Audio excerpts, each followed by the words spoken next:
Hello guys, Panchagni അവസാന വാരത്തിലേക്ക് നിങ്ങൾക്ക് വിശ്വസിക്കാൻ പറ്റുന്നുണ്ടോ? ശരിക്കും പറഞ്ഞാൽ എനിക്ക് വിശ്വസിക്കാൻ പറ്റുന്നില്ല കേട്ടോ. എന്ന് വെച്ചാൽ കഥ അങ്ങനെ തീരാറായി എന്ന് തോന്നിയതേ ഇല്ല. എന്തായാലും ഇന്നത്തെ പ്രൊമോയിൽ നമുക്ക് കാണുവാൻ സാധിക്കുന്നുണ്ട്, നമ്മുടെ അബിയുടെ വീട്ടിൽ ആകപ്പാടെ പ്രശ്നങ്ങളോട് പ്രശ്നങ്ങൾ. നമ്മുടെ അമൃത ആകെ നീറി പുകയുന്നുണ്ട്. അഖില അവിടെ നിന്നും വഴക്കിട്ട് പോകുന്നു.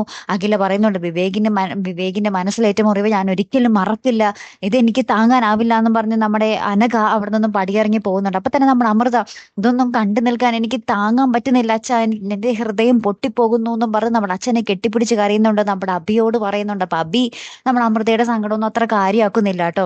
അപ്പൊ അപ്പുറത്ത് നമ്മുടെ കലാവധി വീണ്ടും വന്നിട്ട് നമ്മുടെ അച്ഛൻ്റെ അടുത്ത് വന്നിട്ട് ഇങ്ങനെ അഭിനയിക്കുന്നുണ്ട്. നിന്റെ അമ്മയുടെ സ്ഥാനത്ത് ഇനി ഞാനുണ്ടാവും, നിനക്ക് എന്താവശ്യത്തിനും ഈ കലയമ്മയുടെ അടുത്ത് വരാം എന്നൊക്കെ പറയുന്നുണ്ട്. അപ്പൊ അബി ഒന്നും പറയുന്നില്ല കേട്ടോ. അബി ഇങ്ങനെ നോക്കുന്നുണ്ട് നമ്മുടെ കലാവധിയെ, പക്ഷെ ഒന്നും പറയുന്നില്ല കേട്ടോ. ഏറ്റവും ഒടുവിൽ നമുക്ക് കാണുവാൻ സാധിക്കും, നമ്മുടെ ആതിരക്കുട്ടി ആ ഒരു പോലീസ് യൂണിഫോം ഒക്കെ ഇട്ട് നമ്മുടെ അമൃതയ്ക്ക് മുന്നിൽ വരുന്ന ഒരു നിമിഷങ്ങളാണ്. അപ്പൊ അമൃത ഇങ്ങനെ പറയുന്നുണ്ട്, ഓ എൻ്റെ ഒരു സ്വപ്നമായിരുന്നു ഇത്, ഞാൻ ചേച്ചി കണ്ണു നിറച്ചൊന്ന് കണ്ടോട്ടെ എന്നൊക്കെ പറഞ്ഞിട്ട് നമ്മുടെ അമൃത നമ്മുടെ ആതിരയ്ക്ക് ഇങ്ങനെ സല്യൂട്ട് ചെയ്യുന്ന രംഗങ്ങളൊക്കെ തന്നെയായിട്ട് കൂട്ടുകാരൻ നമുക്ക് കാണുവാൻ സാധിക്കുന്നതേ. അപ്പൊ ഇതിന്റെ ക്ലൈമാക്സിലേക്ക് അടുക്കുമ്പോൾ ഇനി എങ്ങനെയായിരിക്കും നമ്മുടെ അമൃതയും അബിയുടെയും താലികെട്ടെങ്കിലും കാണിക്കും നമ്മളെ, അല്ലെ? എന്തായാലും കാത്തിരുന്നതിനെ കാണാട്ടോ. അപ്പൊ അടുത്തൊരു വീഡിയോയുമായി വരുന്നത് വരയ്ക്കും. Good bye.